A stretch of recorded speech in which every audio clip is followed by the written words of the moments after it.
بچے کی تربیت کو ماہرین نے 3 حصے میں تقسیم کیا ہے۔ 7 سال۔ پہلے 7 سال بچے کو گود میں اٹھا کے رکھو، دوسرے 7 سال بچے کو غلام بنا کے رکھو، اور تیسرے 7 سال بچے کو دوست بنا کے رکھو۔ پہلے 7 سال بچے کو گود میں اٹھانے کا مطلب یہ ہے کہ وہ تم سے سیکھے، اور ہم تو 3 سال کے بچے کو بھی، آج 2.5 سال کے بچے کو بھی اسکول بھیج دیتے ہیں، مائیں فارغ البال ہونا چاہتی ہیں، لیکن ایسا نہیں ہے۔ یہ ہماری فکری لغزش ہے کہ بچے کو اتنی جلدی اسکول بھیج دیا، اور جب ماں سے سیکھنا تھا تو وہ وقت ضائع کر دیا۔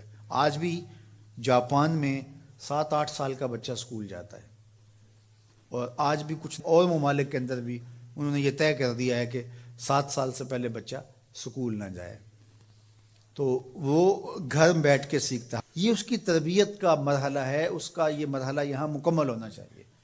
اس کے بعد جب وہ جائے گا تو اس کے قواعد مضبوط ہو چکیں گے اور وہاں جا کے سیکھے گا۔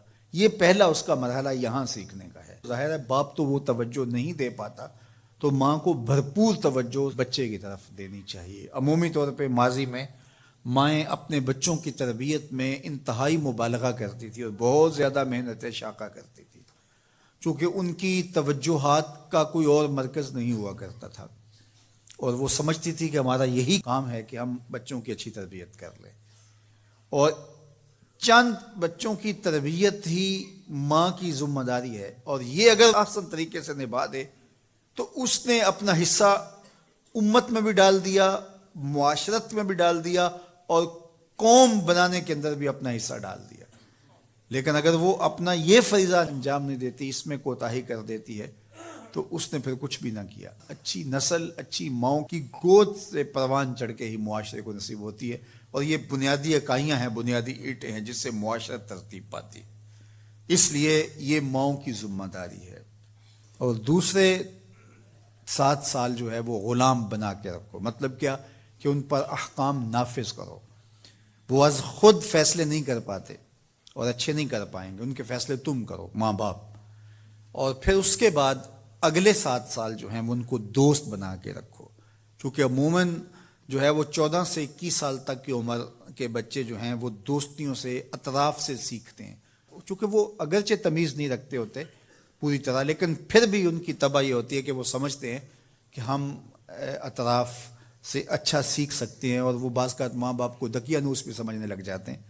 تو اس وقت ماں باپ تھوڑی سی حکمت کے ساتھ ان کی دوستیوں پہ غور کریں کہ ان کی دوستیاں غلط لوگوں سے نہ ہوں۔ میرے اور آپ کے آقا مولا نے ارشاد فرمایا، المرء علی دین خلیلہ فلینظر احدکم من یخالل۔ ہر شخص اپنے دوست کے دین پہ ہوتا ہے، اور آپ دیکھیں کہ آپ کس سے دوستی کر رہے ہیں۔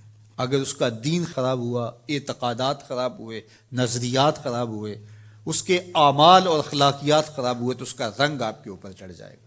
اور رومی نے اس کو اپنے انداز میں کہا، تا توانی دور شو از یار بد، یار بد بدتر بود از مار بد، کہ جہاں تک ممکن ہو برے یار کی صحبت سے بچ کے رہنا۔ کہا کہ برا جو دوست ہوتا ہے، برا یار ہوتا ہے، وہ برے سانپ سے بھی برا ہوتا ہے۔ کہا کیوں؟ اس لیے کہا جب سانپ لڑتا ہے تو جان لیتا ہے، برا یار لڑتا ہے تو ایمان لیتا ہے۔ اس لیے صحبت سالے ترا سالے کنن، صحبت تالے ترا تالے کنن۔ اچھے شخص کی صحبت تجھے نیک بنا دے گی، برے شخص کی صحبت تجھے برا بنا دے گی۔ شیخ سعدی فرماتے ہیں، میں حمام میں گیا تو وہاں کسی نے مٹی رکھی تھی، تو میں نے اس کو اٹھایا تو اس سے مہک آ رہی تھی، میں مست ہونے لگا اس کی دل آویز خوشبو سے۔ تو میں نے اس کو کہا کہ تو مٹی ہے، عنبر ہے، موتیا ہے، نسرین ہے، نسترن ہے، کیا ہے تو؟ تیری دل آویز مہک سے مشام ہستی مہکے چلے جا رہے ہیں، اور ہے تو مٹی، تو کیا ہے تو؟ تو اس مٹی نے، شیخ سعدی فرماتے، مجھے زبان حال سے جواب دیا کہ ہوں تو میں مٹی، مجھے اپنی اوقات نہیں بھولی، لیکن چند دن میں پھول کی صحبت میں رہی ہوں۔ جمال ہم نشیں در من اثر کر، وگرنہ من ہما خاکم کے ہستم۔ اس نے کہا ہوں تو ذات کی مٹی ہی، لیکن میں گلاب کے پھولوں تلے تھوڑی دیر رہی ہوں تو میرے یار کا جمال میرے اندر سرایت کر گیا ہے۔